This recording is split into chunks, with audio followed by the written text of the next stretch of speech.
আসসালামু আলাইকুম। আরো একটি রান্না বান্নার ভিডিও নিয়ে আপনাদের মাঝে চলে এলাম। আজকে শনিবার আর আজকে শনিবারে আমার রান্না বান্নার মেনুতে কি থাকছে সেটা আমি আপনাদের সাথে শেয়ার করছি।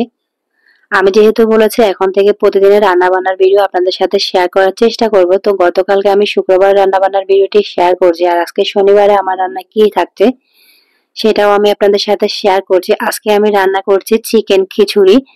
তো যেটা আমার বাচ্চাদের খুবই পছন্দ আর আমার কাছেও ভালো লাগে। যেটা হচ্ছে কি সবসময় তো হচ্ছে এভাবে বাচ্চারা তরকারি বা মাছ সবজি এগুলা খেতে পছন্দ করে না। তো এভাবে যদি একটা খিচুড়ি রান্না করে দিই এটা কিন্তু একের ভিতর 2 ইন কি আমি বলবো 10 প্লাস। কারণটা হচ্ছে কি এখানে আমি অনেকগুলা সবজি ব্যবহার করছি প্লাস হচ্ছে আমি এখানে চিকেন ব্যবহার করেছি। আর সবজি দিয়ে যদিও আমি খিচুড়িটা রান্না করি বাচ্চারা কিন্তু সেদিকে ফোকাস দেয় না। ওরা ফোকাস দেয় খিচুড়ি বা বিরিয়ানি টাইপের কিছু একটা রান্না হয়েছে সেটাই ওরা বেশি পছন্দ করে।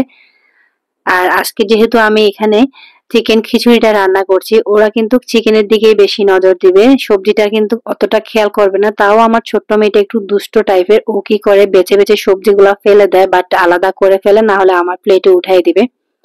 কিন্তু আমার ছেলে আর হচ্ছে বড় মেয়ে ওরা কিন্তু সেই বিষয়টা দিয়ে খেয়াল করে না, ওরা কিন্তু খুব মজা করে খায়।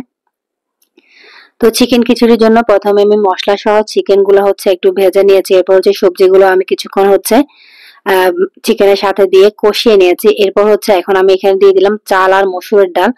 এটা আমি যেহেতু আমার বাসার জন্য রান্না করছি আমি এটা চেষ্টা করছি যাতে বাচ্চাদের জন্য ফুল একটা কম্বো তৈরি হয়। এখানে চালের মিশ্রণ আছে, ডালের মিশ্রণ আছে, প্লাস হচ্ছে সবজি আছে, প্লাস চিকেন আছে, সবকিছু মিলেই তো আমি চেষ্টা করছি এরকম ভাবে এটা রান্না করার জন্য। ডালটা দিলে কিন্তু টেস্টও ভালো হয়, যেহেতু খিচুড়ি রান্না করছি তো সেক্ষেত্রে সবজিগুলা আর ডাল সবগুলা মিলে টেস্টটা কিন্তু অসাধারণ আসে।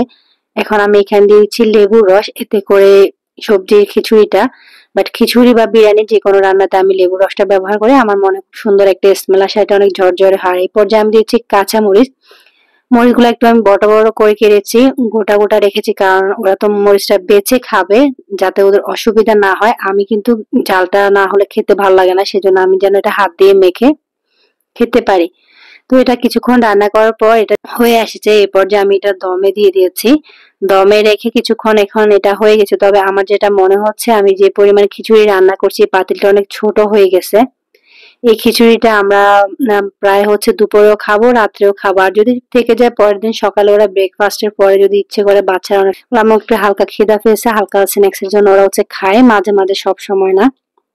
তো আমি ধনিয়া পাতা দিয়ে নেড়ে ছেড়ে মিক্স করে এখন হচ্ছে এটা নামিয়ে গরম গরম পরিবেশন করে আপনাদের দেখাচ্ছি।